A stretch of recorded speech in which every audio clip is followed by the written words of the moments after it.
I'm such a big fan of the historical part of the financial newsletter industry. And you guys know by now, I talk about it a lot, maybe sometimes too much. But I grew up in this industry. My late dad ran his own shop for over 25 years. It was called FXC Investors, initials have the same name.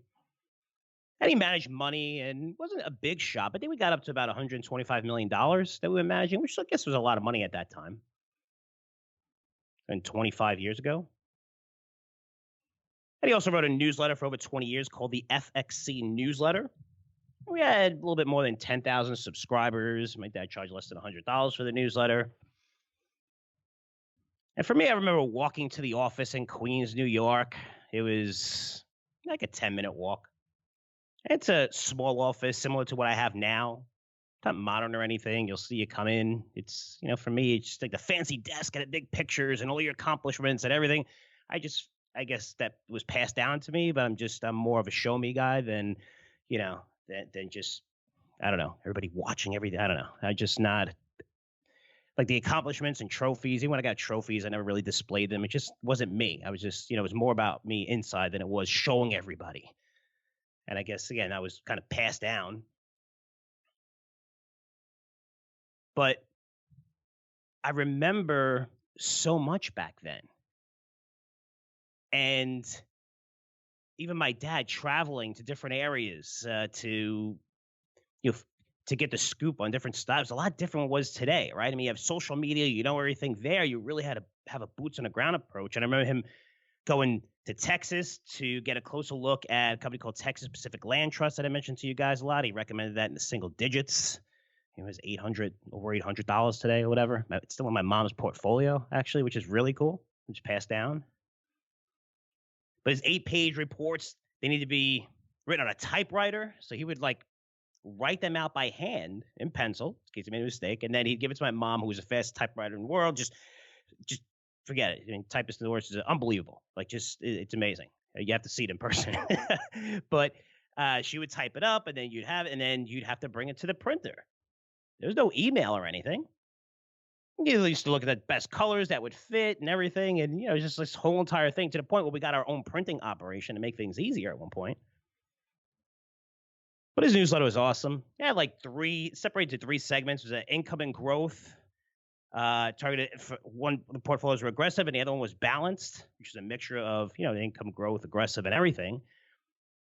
And I like the way he did that because it appealed to all kinds of investors. So he basically had closed-end funds that paid dividends, income, growth stocks, conservative, and very aggressive names like TPL at the time. Another one, Canada Southern Petroleum, Magellan Petroleum. I mean, there's probably 2% of the people out there that know those stocks because they follow my dad for such a long time and continue to follow me, which is amazing when I get those emails. People love those names, but he just have a mix of different portfolios for different people. And, if you were balanced, you'd have a couple of aggressive, a couple of growth and income, throughout the portfolio. But that's his business. And he got credited for calling the 1987 market crash, which I know every crash that happens, everybody calls, but he's the only person, I've done research on this, that called it in writing, and he put it in his September newsletter, titled it Crash. This crash is going to be bigger than the 3 previous combined. 1 month later, we had one of the biggest stock market drops ever, the Dow. And he had a ton of news vans outside, and everybody, it was, again, I described it as it looked like, we just got busted at a big drug deal or something. Right? It's amazing. I mean, it's just so many news vans, probably about a good 6 or 7, because back then it was different. There was only about 10 guys on TV or 10 people on TV that listened to. And when they were on, you really paid attention. It was kind of like how Kramer's on today, where you really pay attention when he's on CNBC. Some people like his show Mad Money, but he does a great job when, he's on earlier in the day and, just breaks down what's going on with stocks and everything. And now today we have thousands of people. You don't even know half the people. One guy goes on and says the market's going to crash 70%. The other guy goes, it's going to go up 30% by the end of the year. I mean, it's just, back and forth confusion. It's insane sometimes. You're just watching so many people and you don't even know half of these guys or their backgrounds or anything. It's just crazy. Back then, you knew exactly who the most important people, the most credible people were. They've been around for a long time. But getting back to that newsletter, I remember being in the office when I was young, and we had to fold it, right? So there's like 5 different things, and you take them, fold them, put postage on them, you stuff them in envelopes first, put postage on them, then take them to the post office, and they used to mail them out. And even marketing was done through direct mail. Again, there's no email. So it's amazing to see how much the financial newsletter business has changed. And you had a great show. You had the Money Show, which is still on today, which is pretty big conference. And my dad used to speak at events like that all the time. And 2 other people I used to speak with are Mario Gabelli, Louis Navalier. I know you heard of those guys. Probably both billionaires, if I had to guess by now. I met Maria Bartiromo when she was a kid, because after my dad predicted the stock market crash in '87, he was a fixture on everything. I mean, Bloomberg was just getting off the ground then. CNBC was just getting off the ground, and Maria Bartiromo was a kid back then. I was this little kid who had to hold my dad's hand across the street. In New York City, where he used to take me to all these interviews and sit in the side where he was getting interviewed, and they loved him there. It was great. On CNBC, the 2 biggest people on the show were Bill Griffin and Sue Herrera, who are still on CNBC, which is great to see. And great people, really, really cool people. They were always nice. They always said hello. How you doing? How's your dad do?